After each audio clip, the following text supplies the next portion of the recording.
Alors, ce réseau des établissements français à l'étranger, on aime bien le répéter parce qu'on en est fier, on a raison d'être fier, il est unique au monde. Il est unique au monde d'abord parce qu'il met en réseau 330 000 élèves, ce n'est pas rien, 330 000 élèves dans 494 pays, et dans 494 dans l'établissement et dans 135 pays. La notion de réseau, c'est quelque chose de fort.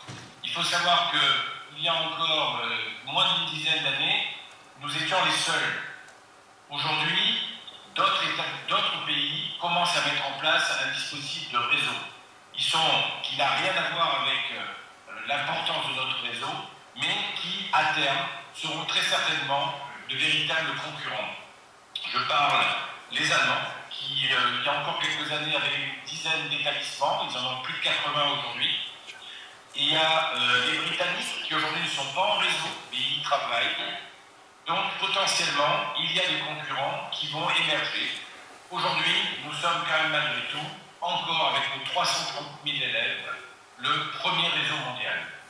Il faut savoir aussi l'originalité, c'est que dans ce réseau de 330 000 élèves, seulement, entre guillemets, un tiers des élèves a la nationalité française. Donc une grande ouverture, évidemment, sur les élèves qu'on appelle locaux ou étrangers tiers. Par son image, sa présence dans le monde et les valeurs humanistes qu'il transmet, il faut savoir qu'aujourd'hui, cet outil est un outil majeur de la politique d'influence de la France.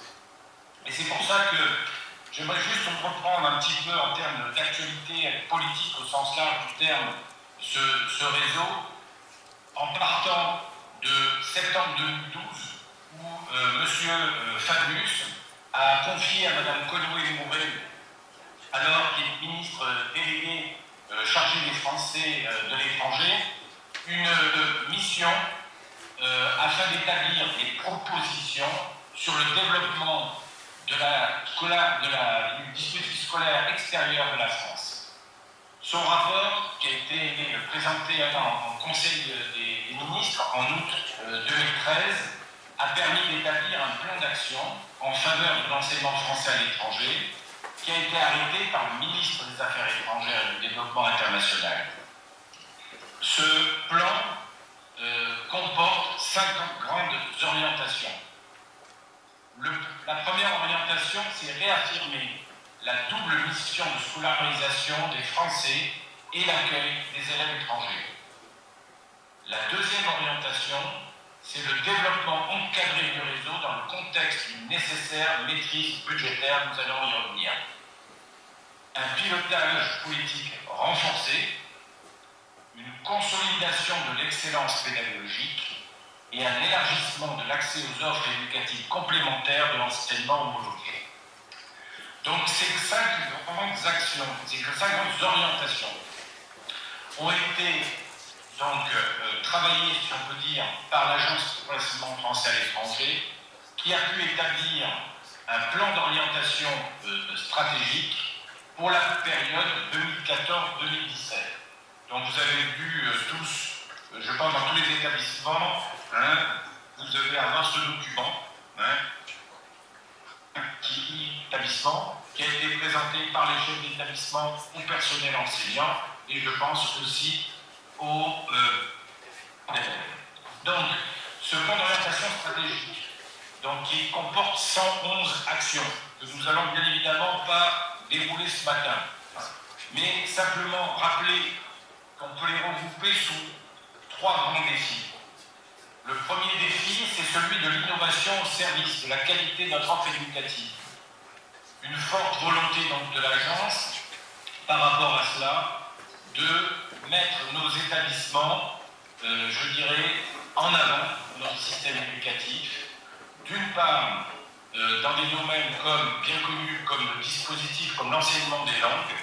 Et là, il y a une circulaire sur les langues qui a été établie par le service pédagogique de l'agence, qui donne un autre véritable objectif à tout le réseau qui tourne autour du plurilinguisme, pas simplement le bilinguisme, pas simplement le trilinguisme, on dit bien le plurilinguisme, c'est-à-dire former demain des jeunes qui seront ouverts complètement sur le monde et pourront s'adapter à rentrer dans le milieu professionnel dans tous les pays où ils pourraient être amenés à travailler. Donc les langues, un gros pôle, évidemment le numérique, qui est un gros enjeu sur lequel aujourd'hui tous les chefs d'établissement ont été sensibilisés, où l'agence a donné de grandes impulsions. Il va y avoir parmi ces impulsions, il y a d'abord ce qu'on appelle la dématérialisation du baccalauréat qui se met en place progressivement et qui touchera l'ensemble du réseau en 2016. Il y a aussi maintenant un certain nombre de MOOC, comme on dit en bon français, qui vont être mis en ligne par le service pédagogique, c'est-à-dire des enseignements de très haut niveau faits par des professeurs renommés, je pense à la philosophie, je pense aux mathématiques, qui vont permettre d'avoir des cours en ligne. Donc énormément aussi d'applications, de partage, de mutualisation pour les équipes pédagogiques. Donc le numérique va être aussi un élément fort de cet axe, de ce défi de l'excellence.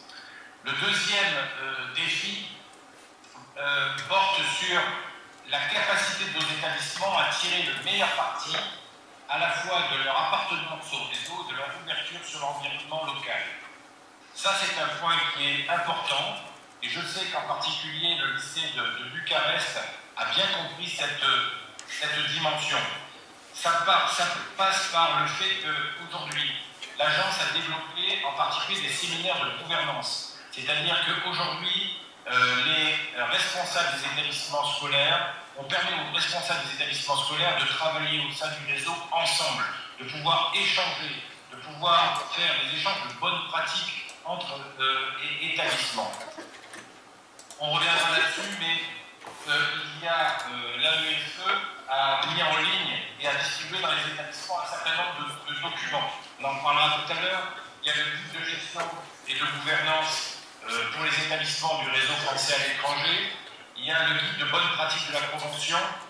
Donc un certain nombre de documents qui ont été établis par l'AEFE, mais en liaison étroite avec les différents comités de gestion, conseils d'administration, comités exécutifs, c'est-à-dire responsables locaux des établissements français à l'étranger. L'autre point fort aussi de ce réseau, c'est l'association des anciens élèves. Ça aussi, on sait très bien aujourd'hui l'importance des réseaux d'une façon large, l'importance des réseaux pour les jeunes de demain. Donc cela aussi, c'est quelque chose que l'on développe.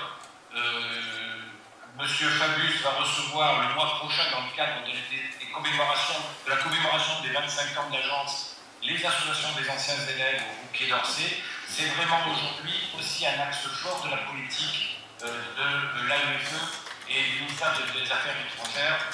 C'est le développement donc, des associations des anciens élèves. Le troisième défi concerne le développement stratégique du réseau et son équilibre local. Il faut savoir qu'aujourd'hui, malgré les difficultés que peut rencontrer l'État français, les difficultés budgétaires et les contraintes budgétaires que rencontre l'État français, le contribuable participe encore au fonctionnement de ce réseau à hauteur d'un demi-milliard d'euros.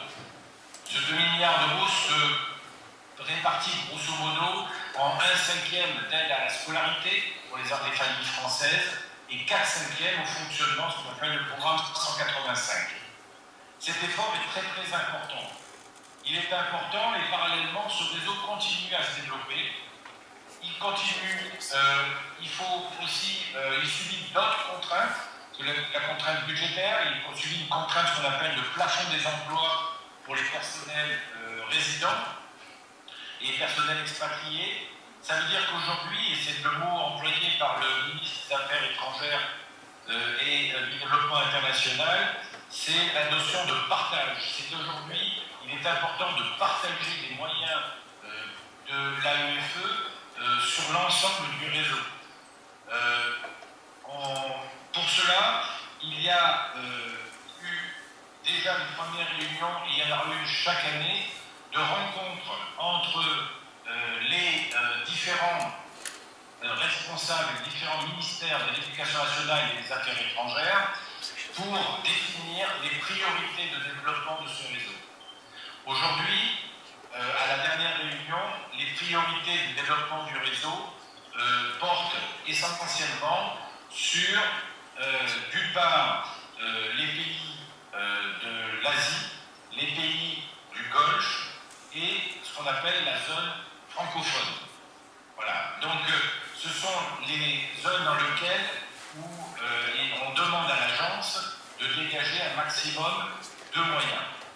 Alors, bien évidemment, dans la notion de partage, ça veut dire qu'il va falloir répartir un peu mieux les moyens. Donc, un pays comme la Roumanie ne va pas être directement concerné, mais sur l'Europe plus occidentale, qui est aujourd'hui relativement favorisée en termes de moyens, devra faire un petit effort pour pouvoir participer à l'ensemble du développement. Voilà un petit peu dans les grandes lignes la politique